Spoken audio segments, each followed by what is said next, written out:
Kelayakan dan kepatutan selama sekitar 2 jam, Saudara, seluruh fraksi di Komisi 1 DPR langsung merestui Kasat Jenderal Agus Subianto menjadi Panglima TNI menggantikan Laksamana Yudo Margono yang pensiun.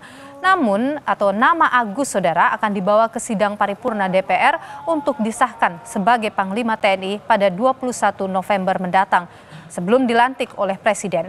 DPR juga akan mengawasi netralitas TNI dalam pemilu 2024 lewat pembentukan sebuah panitia kerja atau panja khusus.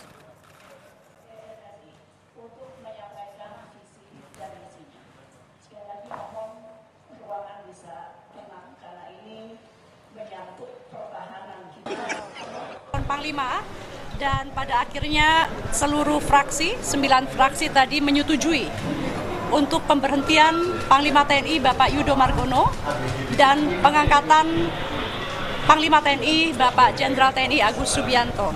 Adapun pesan-pesan yang dititipkan oleh Komisi 1 diantaranya adalah netralitas TNI, yang kedua profesionalitas prajurit, kemudian kesejahteraan prajurit. Insya Allah ini menepis kekhawatiran semua.